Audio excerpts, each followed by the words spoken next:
Olá, corredores e corredoras, sejam muito bem-vindos a mais um episódio do Quilômetro 41, o podcast do corredor amador. Eu sou o André Moraes, sou médico e corredor, estou aqui com o Murilo Groschitz, treinador de corrida e corredor, e hoje vamos falar sobre uma prova. Tem muita gente que considera a prova de iniciante, aqueles maratonistas, aqueles meio maratonistas falam, 10K eu treino, eu corro num treino, mas hoje a gente vai explicar todas as características que envolvem essa prova icônica, uma das mais populares, que para muitas pessoas representa um desafio absurdo, correr 10 km, e de fato pode ser, principalmente se você corre 10 km no talo. Eu já vou dar um spoiler aqui de cara e dizer que eu, pessoalmente, fico mais ansioso, me dá mais frio na barriga correr um 10K no talo do que correr uma maratona. Eu sei que pode parecer esquisito, mas é isso que eu sinto. Vamos lá, Murilo, tudo bem? Tudo ótimo, André. Fala, ouvintes. Prazer estar novamente com vocês aqui. 10K é a prova mais popular que a gente tem, né, André? Se a gente pegar ali todas as provas de corrida que a gente tem, por exemplo, no Brasil, eu acredito que mais ou menos 70%, 80% delas sejam provas de 5 e 10 quilômetros, né? Geralmente a gente tem as duas distâncias na mesma prova. E com certeza essa grande maioria também se dá no número de corredores que fazem, né? Então a maioria das pessoas faz provas de 5, 10 quilômetros, principalmente 10 quilômetros. Então é uma distância muito popular, muito querida, né? Então acho que é um equilíbrio ali entre uma distância muito curta, uma distância muito longa, pode ser um desafio, como você muito bem falou, para as pessoas que vão encarar essa distância pela primeira vez, mas também a gente sabe que é muito duro fazer 10 quilômetros no talo ali, como você mencionou, né? Uma prova muito difícil, que demanda muita preparação, a sensação de sofrimento durante a prova é bem grande, principalmente ali nos últimos 2, 3 quilômetros, e é sobre isso que a gente vai falar agora. Eu acho que o 10K, Murilo, é uma prova que une, assim, ela é uma mescla muito grande, assim, entre a velocidade que você tem ali nos 3, nos 5, que é aquela coisa, assim, que é quase que um tiro, um esforço máximo muito curto, que também é extremamente cansativo, né? Aliás, gente, vou falar uma coisa aqui. Qualquer prova que você corre no talo, né, se você tem alguma noção do que é o seu 100%, dificilmente vai ser agradável. Eu não sei se o Murilo concorda, mas assim, correr qualquer distância no talo, assim, com espírito de performance, de competição, de tentar buscar RP, quase nunca é uma coisa gostosa, assim, pelo menos não por toda a distância. Pode até ser gostoso no começo, mas em algum momento vai ser desconfortável. A diferença que eu vejo, pelo menos falando pela minha experiência, quando você corre um 5K, logo no começo você fala, cacete, opa, falei palavrão, caramba, isso aqui é muita intensidade, é muito pesado, é faca no pescoço desde o primeiro minuto, né, quando você corre um 5K. Tanto que a sensação de quem já correu um 5K no talo, no segundo quilômetro você fala, não vai dar. Não tem como sustentar isso daqui. E é louco porque eu acho que o jogo mental é muito importante nessa prova. Já nos 10K, ele começa a ter alguma coisa que eu sinto de forma muito clara na meia maratona e mais ainda na maratona. Que é aquela sensação de que você começa, você tá rápido, mas você fala, opa, tá fácil. E é aí que muita gente quebra a cara. E aí, só que assim, ao mesmo tempo tem muita intensidade. Então já vem aí uma coisa de estratégia de prova muito importante, mas ao mesmo tempo tem muita intensidade. Então é realmente uma mescla ali entre o que você vai sentir no 5 e no 21. E aí a gente já vai dizer que não é fácil correr 10K. Pode parecer que esse cara mais... Pô, eu sou maratonista, 10K eu corro num treino. Muitas vezes esse cara vai lá e fala assim, hoje eu vou fazer uma RP no 10K e vai quebrar a cara. E vai se surpreender com a dificuldade da prova. Então eu diria que toda prova tem as suas características, as suas dificuldades, os seus desafios. E o 10K não é diferente. Exatamente, André. E assim, é muito fácil, né? A gente errar a estratégia de 10 quilômetros exatamente por essa sensação, assim como acontece na meia e na maratona, ainda mais, né? Mas na prova de 10 quilômetros eu diria que é aquela prova que a gente já tem que tomar bastante cuidado com estratégia de prova, porque a sensação de que está fácil, de que o pace pode ser apertado, pode ser... você pode aumentar a velocidade no começo de prova, essa sensação já existe, se a gente segui-la, a gente vai quebrar a cara ali no final e com certeza vai faltar energia no fim, nos últimos 2, 3 quilômetros da prova, com certeza. Ô Murilo, agora eu quero fazer uma pergunta aqui e aproveitar para aquela pessoa que está aí começando a sua jornada ou já tem uma experiência grande nos 5, nos 3 e está querendo ali buscar o seu primeiro 10K, a responder aquela pergunta que a gente sempre faz aqui, né? Que é quando é o momento de tentar se desafiar a correr uma distância de 10 quilômetros? Boa, André. Eu parto do pressuposto, André, que é importante a pessoa já ter feito ali pelo menos umas 2 a 3 provas de 5 quilômetros, aquela máxima que vale para o aumento de todas as distâncias, né? Faça aquela autoanálise de como você se sentiu e como você se saiu nessas provas anteriores de 5 quilômetros. Dá para ir direto para uns 10K? Depende do seu histórico de exercícios físicos, de vida, etc. De repente, uma pessoa muito ativa, alguém que joga ali futebol 3 vezes na semana, alguém que joga tênis 3 vezes na semana, sempre foi esportista, etc. Pode ser que 10 quilômetros já seja ali uma distância que a pessoa consiga encarar direto. Mas partindo do pressuposto de uma pessoa que não tem esse histórico, começou no universo da corrida, está conquistando experiência, aumentando as distâncias gradativamente, é importante que você já tenha feito pelo menos umas 2, 3 provas de 5 quilômetros e você ter feito elas bem, né? Não adianta você ter alternado caminhada e corrida, não adianta você ter terminado sofrendo demais, você ficou muito, muito quebrado, além do esperado nos dias seguintes. Então essa autoanálise ela é importante para ver se você já consegue aumentar para os 10 quilômetros. E aí, André, também vale uma outra questão, né? A gente tem que pensar que assim como 10 para os 21, poxa, é um pouco mais do que o dobro da distância, 21 para os 42 é o dobro, agora 5 para os 10 também é o dobro, então calma. Apesar de parecer uma distância ainda curta para muitas pessoas, para alguém que está ali conquistando experiência, aumentando as distâncias de forma gradativa, é o dobro da distância. Então, calma, faça essa transição com calma. Não adianta você ter feito ali sua segunda, terceira prova de 5 quilômetros, que ainda é desafiadora para você, e você daqui 2 meses já querer fazer a sua prova de 10 quilômetros. Então, conquiste experiência aos poucos, aumente seu volume de treino gradativamente para evitar lesões, isso é muito importante. E hoje em dia, né, a gente sempre fala isso quando a gente fala a gente grava episódios sobre alguma distância específica, a gente tem o privilégio de ter, principalmente nas grandes capitais, muitas provas de distâncias intermediárias. Então, provas de 6, provas de 7, provas de 8. Pelo menos uma dessas distâncias intermediárias entre os 5 e 10 quilômetros deve fazer parte da sua preparação, né? Então, isso é bem legal, para que você tenha degraus um pouco menos altos assim, e para que você deixe seu corpo se acostumar aos poucos a esse incremento de volume. Não, e assim, Murilo, uma coisa que é importante entender é que, assim, às vezes a pessoa que está treinando sério para 5K, ele já faz um treino longo, né? Que mesmo no 5K o treino longo tem o seu papel, que às vezes ele passa de 10.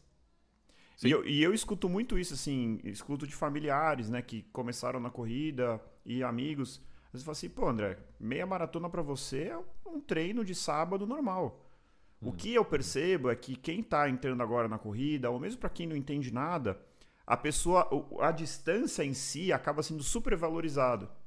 E a pessoa não entende o que é você competir e o que é você fazer um treino longo em Z2 numa distância determinada. Então, cuidado com isso.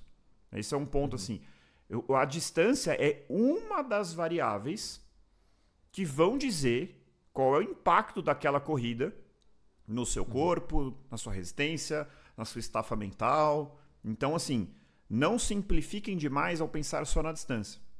O que eu diria também, Murilo, aqui, você já falou de certa forma isso, mas assim, entender quem é esse cara que está querendo dar esse próximo passo, né? Porque uma coisa é o cara que eu corro 5K, agora eu quero correr 10, mas ele corre 5K corre, pega medalha, acorda num sábado, num domingo lá, corre, legal, e vai. Ou seja, ele completa a distância 5 km, ou ele compete, ou ele dá o talo. Isso é outra coisa importante. Porque eu acho que isso muda muito a maneira, o que ele está buscando no 10. Eu estou buscando correr uma distância um pouco maior. Se esse cara vai correr esse 10K só para completar, talvez não seja um salto tão grande assim, né? Embora seja o dobro, né? Agora, se ele estava buscando performance no 5, agora ele vai buscar performance no 10, é outra conversa. Perfeito. Exato, André, que nem você falou, né? Uma variável é a distância, né? O tempo total ali da corrida e outra é a intensidade. Então, quando você está num ciclo, por exemplo, de meia maratona, numa semana regenerativa que você vai ali correr 1 hora no final de semana, 1 hora e pouco, então, de repente, algo perto de 10 quilômetros, feito em baixa intensidade, é um impacto muito pequeno no corpo de alguém que está se preparando para uma meia maratona. Agora, se no meio do ciclo, sem estratégia, essa pessoa que está se preparando para meia maratona faz 10 quilômetros muito forte, isso pode representar um desgaste físico muito grande, pode levar dias para que essa pessoa se Exato. recupere. E se mal planejado, pode atrapalhar os treinos, né? E agora, André, vou fazer uma outra reflexão, né? A gente está falando nesse sentido da pessoa que está aumentando as distâncias, né? O oposto também pode acontecer, André. Se eu tenho um aluno, uma aluna, que há muito tempo se desafia com distâncias maiores, 21, 42, aquela pessoa que emenda ciclos de maratona com muita frequência, então faz 2, 3, às vezes maratonas por ano, com espaço muito, muito curto, né, de transição entre os ciclos, às vezes nem mal tem transição entre o ciclo de treinamento, que também não é benéfico, etc. Imagina que essa pessoa está fazendo isso há 3, 4 anos, aquela pessoa que quer conquistar a mandala ali das majors, por exemplo.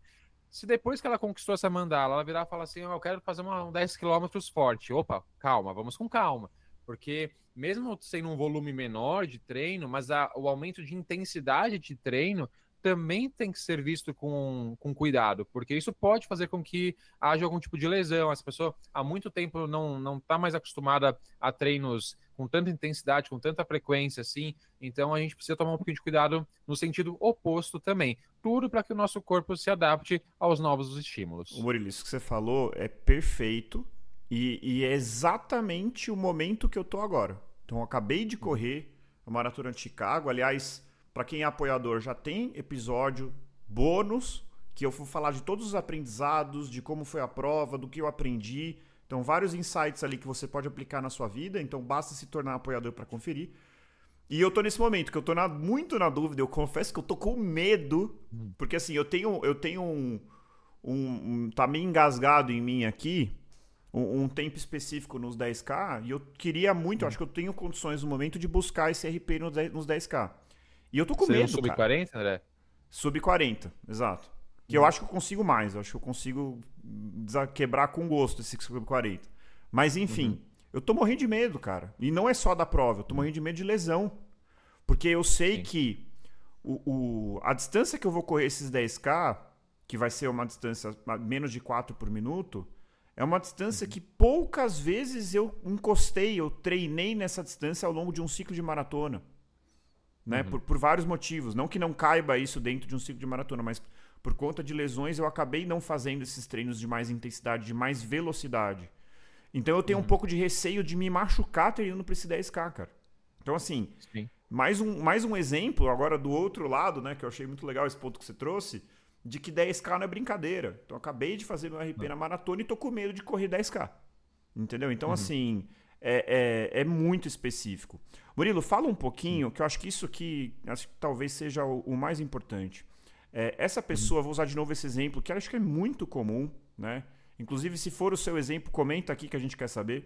Esse corredor que é realmente recreacional, esse cara que corre na academia 2, 3 vezes por semana, às vezes nem tem uma planilha. E aí, de vez em quando, ele fala, cara, eu tô afim de viver a experiência de prova, ele vai lá, aliás, gente, não tem nada de errado nisso, tá? Quero deixar claro isso aqui. Uhum. Se inscreve numa provinha de 5K, corre seus 5K, num ritmo confortável, pega a sua medalha e vive a vida dele de novo. Não tem problema nenhum. Acho super válido quem tem Uhum. esse estilo de vida. Acho muito. Essa pessoa tá na frente de muita gente, então não é demérito para ninguém. Agora, o que muda para esse cara, esse homem ou essa mulher, que queira fazer mais ou menos a mesma coisa, só que agora com Uhum. 10K? Você acha que tem alguma questão de consistência? Tem alguma questão de volume? O que muda? Uhum.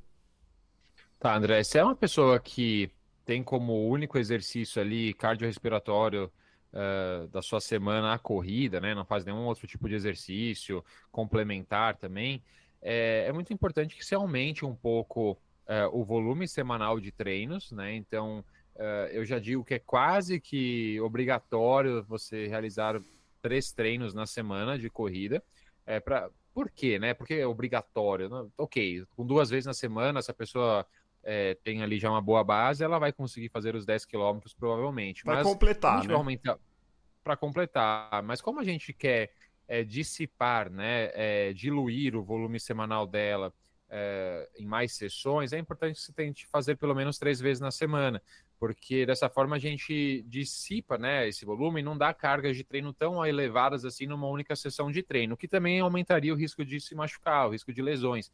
Então, diluir esse volume em pelo menos 3 vezes na semana seria interessante. Essa pessoa vai aumentar o volume semanal, né? Então, é uma pessoa que tranquilamente ali com 3 vezes na semana, vai bater uns 30 e poucos quilômetros na semana, aproximadamente. Se for uma pessoa buscando performance, então ela vai aumentar mais ainda, talvez chegar perto de 40 quilômetros semanais, talvez até 4 sessões na semana. Mas essa pessoa que recreacional, quer completar a prova, vamos tentar treinar com mais constância, 3 sessões semanais, isso já vai ajudar bastante essa pessoa a concluir bem os seus 10 quilômetros sem que seja algo traumático. Exato. Um ponto que eu acho que a gente não falou, Murilo, é um questionamento que eu acho relevante, assim. Você quer migrar para os 10? Porque eu acho que às vezes, né, a comunidade da corrida é muito interessante, né? E é um pouco do que a gente tenta criar aqui, né? Nós com nossos ouvintes, criar uma comunidade. Por isso que eu sempre insisto, pô, siga a gente no Instagram, manda mensagem. Eu adoro quando mandam mensagem e eu respondo todas. Se alguma passa é porque passou mesmo, não porque eu não quis responder. Até críticas, a gente recebeu alguma crítica recentemente que eu achei uma crítica super interessante. Respondi e isso desencadeou toda uma reflexão, mas enfim, tô perdendo o fio da meada aqui. O ponto que eu quero chegar é, a comunidade da corrida é muito legal, mas como tudo na vida tem um lado bom e um lado ruim.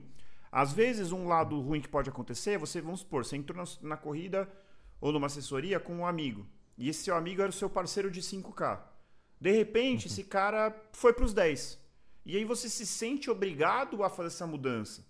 Mas assim, não tem problema nenhum se para esse seu amigo ou amiga ir para os 10 fazia sentido na vida dele, ele queria esse desafio, ele queria se desafiar nessa nova distância, mas para você não. Então tem que fazer uma reflexão muito clara, tipo, é isso que eu quero para mim? É claro que quando a gente está falando de distâncias maiores, de meia maratona e maratona, isso é muito maior também, proporcionalmente. Mas também vale aqui uma reflexão nesse sentido. Não vá para os 10K porque o seu amigo foi ou porque alguém falou que 5K é distância de iniciante, porque não é.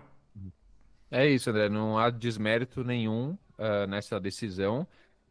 A corrida tem que ser algo muito democrático, né? A pessoa pode querer ficar nos 5 quilômetros, seja porque não quero aumentar a distância, quero ficar nos 5 quilômetros, eu quero fazer de forma tranquila os 5 quilômetros, não quero me preocupar com o pace. Pode ser que ela queira ficar nos 5 quilômetros porque ela quer se desafiar e quer melhorar cada vez mais os seus tempos, o que também é muito difícil, a gente sabe disso. Então, a corrida democrática nos dá N possibilidades, né?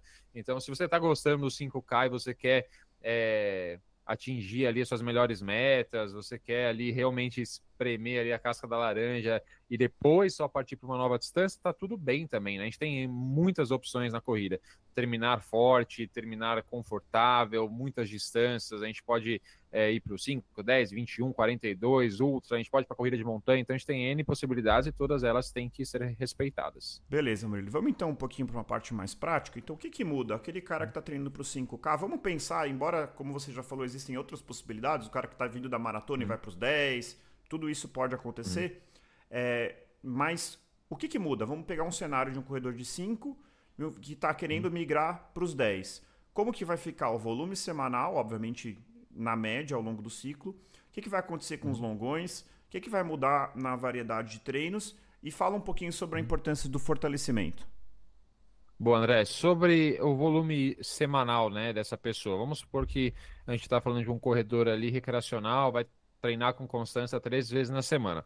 É um volume que tranquilamente vai bater ali uns 30 quilômetros semanais, 30 e poucos quilômetros semanais, num pico ali do ciclo de treino. Se a gente já fala num atleta que já vai buscar performance nos 10 quilômetros e vai treinar talvez 4 até 5 vezes na semana, é um volume que pode passar de 40 quilômetros semanais e chegar até perto de 50, dependendo do nível desse atleta. Um atleta mais avançado, buscando, por exemplo, um sub-40 nos 10 quilômetros, vai bater uns 50 quilômetros com certa tranquilidade na semana e a gente vai diluir esse volume numas 5 sessões semanais, tá? o que o atleta de 5, que está fazendo 5 e quer fazer 10 quilômetros, vai notar de diferença nos treinos, né? Apesar de ser uma distância ainda que tem uma predominância, não diria predominância, mas tem um percentual ali importante de metabolismo anaeróbico em jogo, né? A gente vai diminuir um pouco os treinos de muita intensidade, de altíssima intensidade, os exercícios de potência anaeróbica, a gente vai diminuir um pouco esses treinos, eles não vão fazer parte de boa parte ali do ciclo de treino. A gente vai começar a inserir intervalados com uma duração um pouquinho maior, a gente vai ter um foco muito grande nos exercícios em limiar de lactato, seja intervalados em limiar de lactato, seja os tempo runs, porque é uma prova onde a capacidade de lidar com o acúmulo de lactato, né, utilizá-lo como fonte de energia, de tamponar a acidose, né, e tudo mais, coisas que a gente já tem episódio aqui falando sobre o lactato, né, é algo muito importante, né? Então a gente está ali treinando, dependendo do ritmo da pessoa nos 10 quilômetros, ou ela vai ficar ali um pouquinho até acima do ritmo do segundo limiar ventilatório, até um pouco abaixo, mas vai ficar sempre ali muito próximo. Entre ou seja, Z3 e Z4. É um Perfeito. Z3 alto ou um Z4, ou um Z4, basicamente. Perfeito. Um atleta pra muito quem não bem sabe do que a gente tá falando, 10... escuta lá o episódio de zona de treinamento. Tem que ouvir. Já é lei aqui no episódio, no podcast. Tem que ouvir esse episódio, ele é fundamental.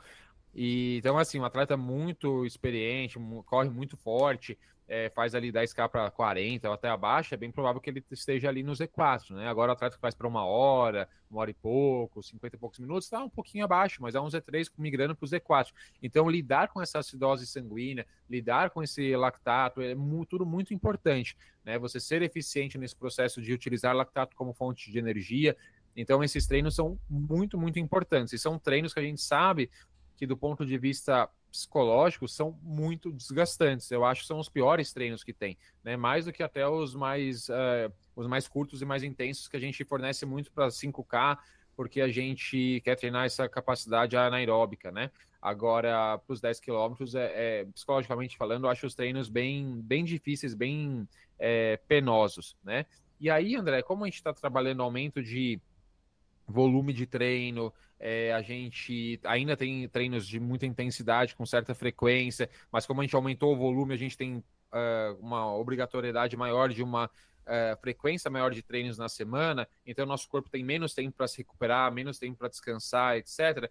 Aí também o treino de força já começa a ter um papel assim bem importante, principalmente para prevenção de lesões, né? Então, ou ter o corpo bem fortalecido para prevenir lesões e você lidar melhor com esse aumento de carga de treino é algo bem importante também. Então, aquela pessoa que ainda não faz exercício de força, que já deveria fazer com 5K, ou se você nem corre, você já deveria fazer seu treino de força também, só pensando em saúde e qualidade de vida, para os 10 quilômetros se torna ainda mais fundamental. Perfeito, Murilo. Depois eu vou querer que você dê um exemplo de um treino específico aí, só pra gente ter uma ilustração, assim, um treino assim, clássico de 10K. Mas antes vamos passar aqui por algumas estatísticas que eu acho muito interessante. E o que eu acho legal é que eu tenho feito umas enquetes, então eu estou entendendo cada vez mais aí a média dos nossos ouvintes. É claro que isso é muito heterogêneo. Tem ouvinte que é corredor avançado, tem cara que é muito iniciante, e o que a gente quer é justamente tentar, às vezes é difícil, né? A gente quer tentar atender todos os públicos, mas o que eu acho legal, o ponto que eu quero chegar, é que a maior parte dos nossos corredores, nossos ouvintes, se enquadra justamente no perfil do corredor de 10K no Brasil, né? Já que as distâncias 5 e 10 são as mais prevalentes, fala um pouquinho aí, Murilo, da média, assim, de quem corre essas distâncias, sobre volume, de frequência, o tempo médio, isso é muito variável, né? Tempo médio de conclusão. Então, assim, você quer falar ou eu falo? Não, pode falar então, assim, os dados. Essa aqui, a gente tem, a maioria, quando a gente perguntou, a maior parte dos nossos ouvintes correm de 3 ou menos vezes na semana, né? A maioria dos nossos ouvintes correm até 30 km por semana. Quando a gente pega a média das pessoas que correm 10K, volume médio de 25 a 35. Então, exatamente na média dos nossos ouvintes. Frequência de treinos, 3 a 4 vezes por semana. Aí, ou seja, é mesmo assim a distância ali para aquele corredor intermediário, ou não necessariamente, o cara pode ser avançado, mas o que eu quero dizer assim, que é uma distância que se encaixa bem, é um belo desafio para esse perfil, né? E acho que é um belo desafio para grande parte dos nossos ouvintes. Eu quero aqui dizer um ponto, Murilo, não sei se você concorda como treinador, mas uma coisa que às vezes é interessante, a gente já falou isso nos outros episódios, às vezes a pessoa tem muita pressa de chegar na maratona, a pessoa tem muita pressa de chegar na meia. Eu acho que até uma autocrítica, talvez, que eu faça, assim, tente fazer um belo 10K, assim, sabe? Tente fazer um ciclo legal e fazer um 10K que você se orgulhe. Isso não só pode ser muito interessante e desafiador, mas você vai carregar a parte... um dia a gente pode até fazer um episódio sobre isso. Essa velocidade, essa resistência que você está ganhando ao treinar para um 10K ou mesmo para um 5K, em algum grau você vai se traduzir numa melhor maratona no futuro, numa melhor meia maratona. Né? Você não vai... Não são coisas antagônicas. O cara que treina para o 10K piora... Até dá para se dizer que pode piorar dependendo do... Você pegar, não é específico o treinamento, mas você vai ter coisas que se conversam. A capacidade aeróbica continua sendo muito importante, a resistência muscular acaba sendo muito importante, o ganho de eficiência de corrida acaba sendo muito importante para todas as distâncias, né? Enfim, e aí assim, de tempo médio, isso é muito difícil, é muito variável, depende de sexo, depende de idade.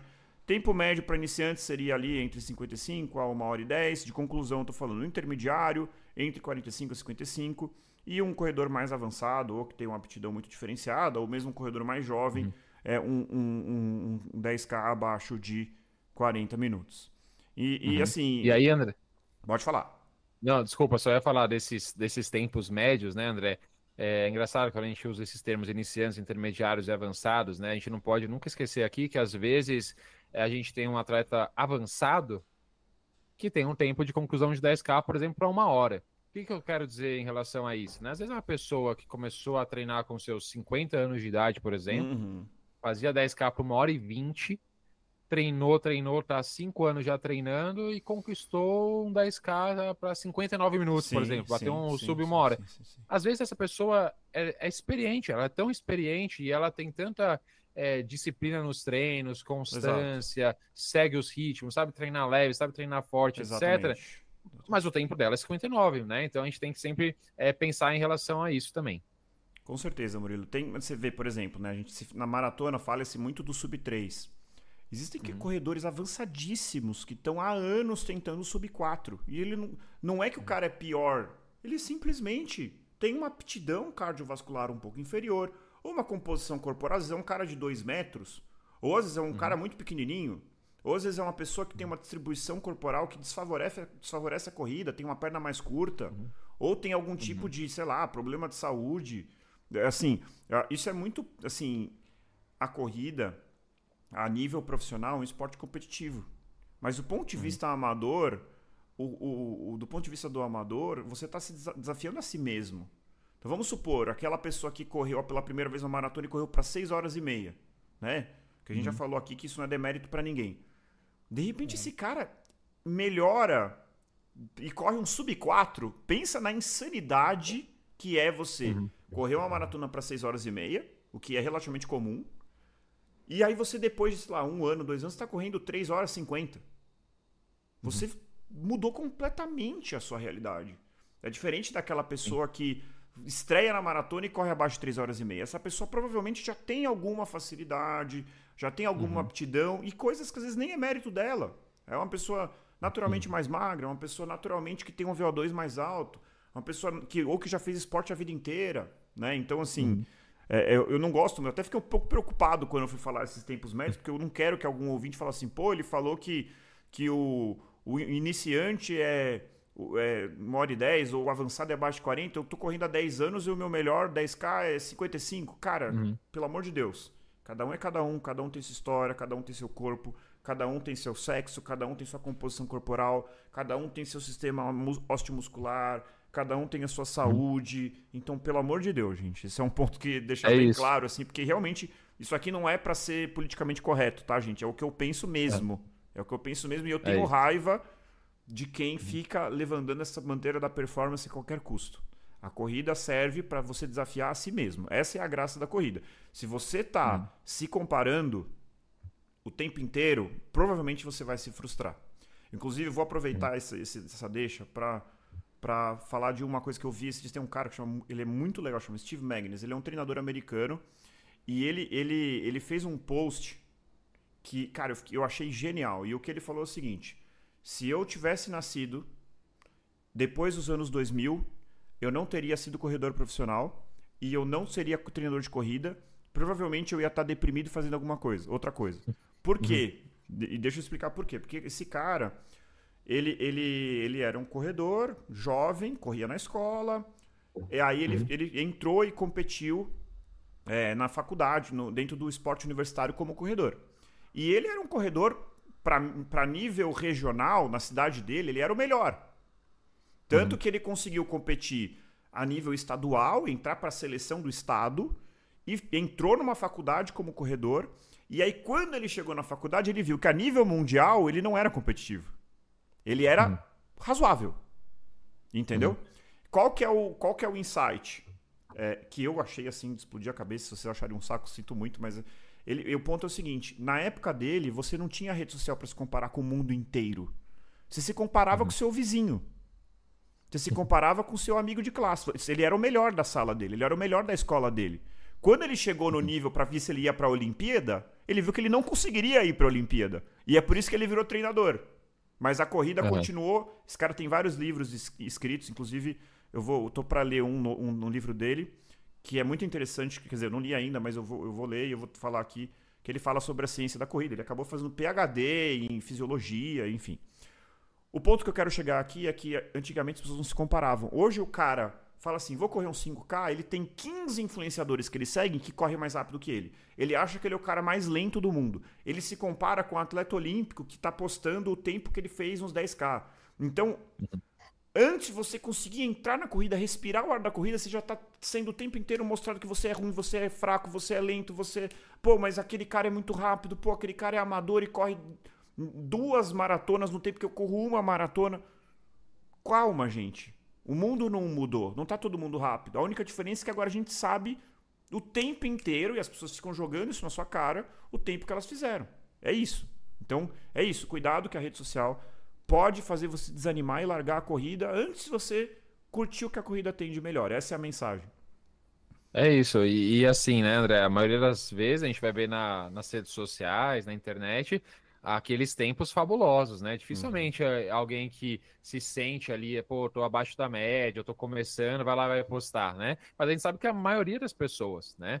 E na corrida é isso, a briga, a luta, a competitividade deve ser com você mesmo, né? Com você ali de 1 mês atrás, de 6 meses atrás, de 1 ano, de 10 anos atrás, né? Perfeito. Então, quantas vezes já histórias de superação já não vi, né? Em alunos meus, em pessoas que eu acompanho, etc., que, poxa, a pessoa vira e fala assim, tô melhor agora com 40 anos do que quando eu tava com 30, né? Várias histórias assim. Isso que é legal, né, da corrida. Exato. E a gente falou aqui iniciante, intermediário, avançado, mas assim, na verdade, talvez o melhor termo fosse, poxa, a média. Qual que é a média de conclusão dos 10 quilômetros? Tá? X. Então, poxa, você tá um pouco acima, um pouco...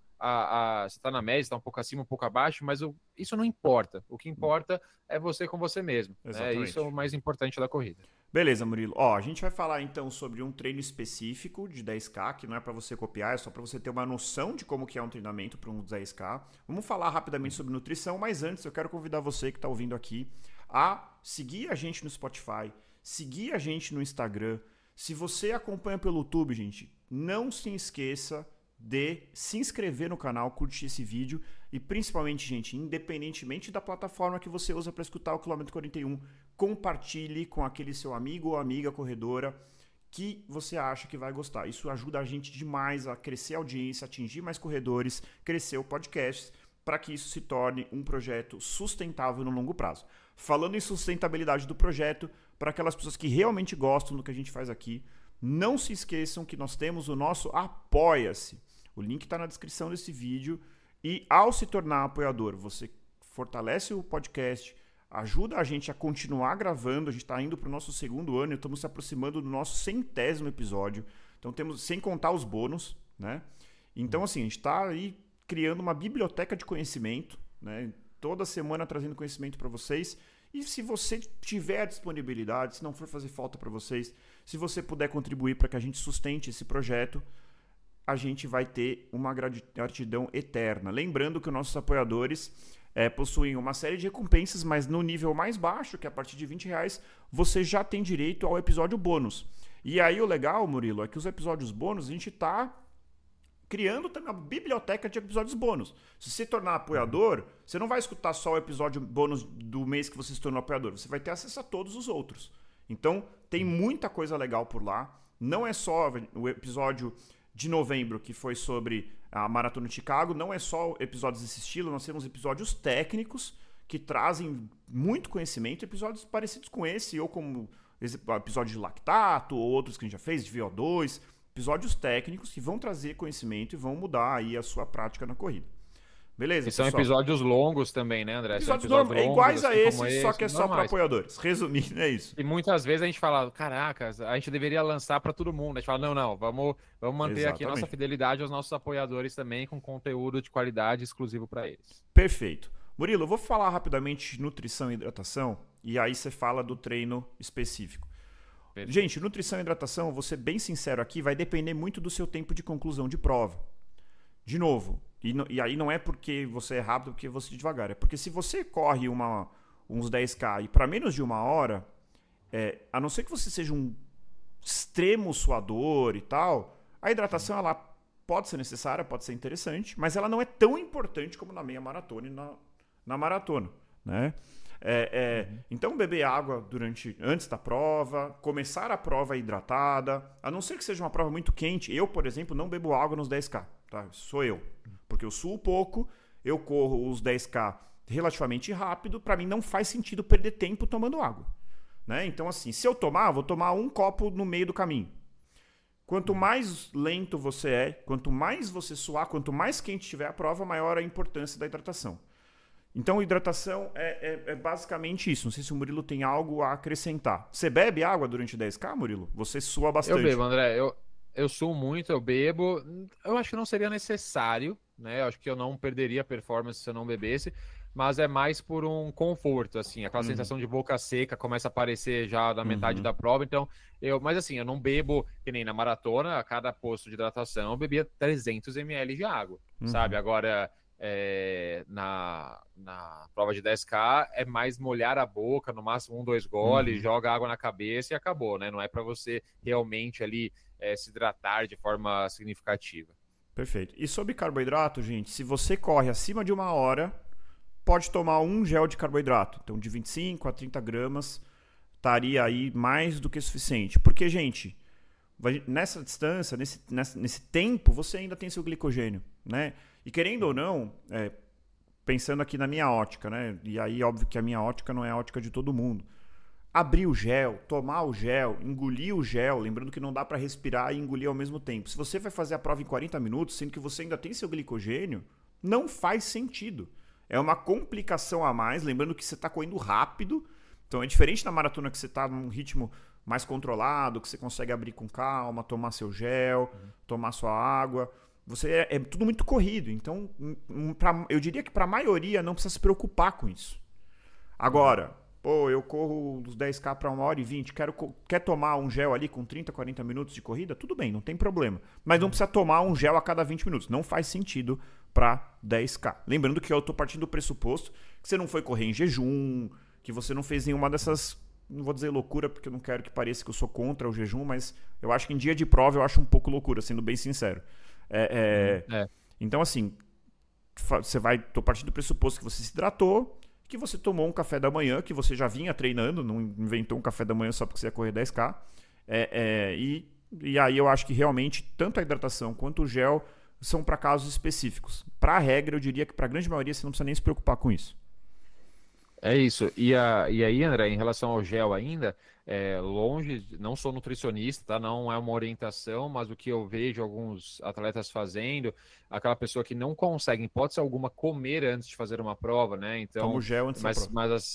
O gel antes da prova, né? 30 minutinhos antes da largada ali, beleza, talvez te ajude. Um gelzinho com cafeína também pode ser interessante. Perfeito, é isso, então funciona bem, né? E ainda falando sobre alimentação, mais uma vez, né? A gente não é especialista na área, mas acho que a gente pode falar um pouquinho disso. Não vejo necessidade também de fazer um carbo load antes de uma prova de 10 km, né? Você ali no seu dia a dia, você já tem glicogênio estocado de forma suficiente para fazer uma prova de 10 quilômetros, né? Então não há necessidade de você estocar ainda mais glicogênio muscular, né? Se você fez ali uma boa preparação, fez uma semaninha pelo menos ali de polimento, né? E se recuperou bem, se alimentou normalmente, você não precisa fazer um carboload, ou seja, aumentar a quantidade, a ingestão de carboidratos 1, 2, 3 dias antes de uma prova de 10 quilômetros. Ah, Murilo, mas aquele jantar de massa, não sei o que lá. Beleza, faz. Se você gosta, quer fazer, faça. Se vai repercutir em alteração significativa na sua performance, já acho difícil que isso aconteça. Mas se é um ritual, uma coisa que você gosta, até para se preparar mentalmente para a prova, faça. Eu, particularmente, faço. Gosto de, independente da distância da minha prova, como massa no jantar, aumenta um pouquinho a ingestão de carboidrato, mas assim, é muito mais um efeito psicológico na prova um pouco menor do que realmente um efeito fisiológico ali de aumento de glicogênio muscular. Perfeito, Murilo. Então fala rapidinho aí um exemplo de treino de 10K. Beleza, André. Como eu falei, né, a importância dos treinos em limiar de lactato, então eu gosto muito de treinos intervalados em limiar de lactato. Gosto de tentar aumentar, né, a duração dos estímulos nesse ritmo. Então, um exemplo clássico seria um estímulo de 1.000 metros, de 1 quilômetro em limiar de lactato, com intervalinhos de 1 minuto de duração, e com o tempo a gente pode até retirar esses intervalos. Seria acima do ritmo de 10K, ou muito perto, né? Muito perto, depende, aí vai depender do tempo de conclusão do atleta, tá, André? Mas assim, geralmente um pouquinho até acima do ritmo de 10 quilômetros, estímulos de 1.000 metros, 1 minuto de intervalo, e com o tempo a gente pode ir retirando esses intervalos, aumentando um pouco a duração, mas seria um exemplo de um treino que eu gosto bastante de passar para atletas de 10 quilômetros. E aí, André, um outro exemplo, um segundo exemplo de treino que eu acho bem interessante, são os treinos longos, né, em ritmo de prova, e aí chegando mais no final de preparação de 10 quilômetros, fazer um treino, por exemplo, de 12 quilômetros, em que a gente faz um bloco central de 5, 6 quilômetros no ritmo de prova-alvo, né? Seria ali talvez um dos últimos treinos longos para um atleta mais avançado que busca performance nos 10 quilômetros, seria um treino bacana para ele realmente, já testou anteriormente, é claro, mas assim, colocar em prática mesmo, ver como ele se sente correndo em ritmo de 10 quilômetros por um tempo um pouquinho maior. Beleza, Murilo, muito bom. E fala aí, para quem está buscando fazer seu primeiro 10K ou está querendo saber uma dica de uma prova legal, você recomenda alguma prova específica de 10K?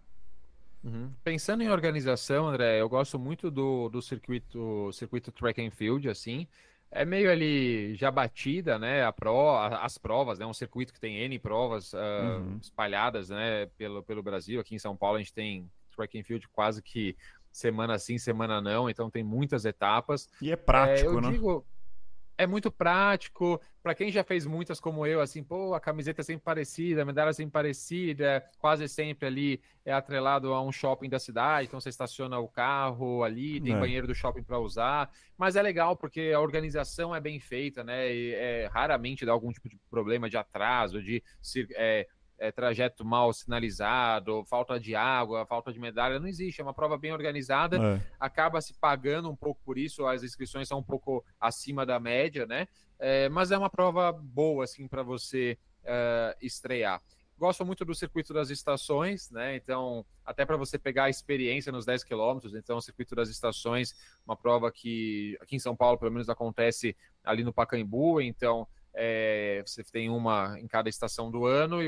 E o legal, André, é que nas etapas do circuito das estações, em cada etapa você tem uma medalha que no final você junta as 4 e vira uma mandala, né? Então vira uma medalha maior. Isso pode ser uma motivação a mais para você fazer esse circuito, eu acho interessante.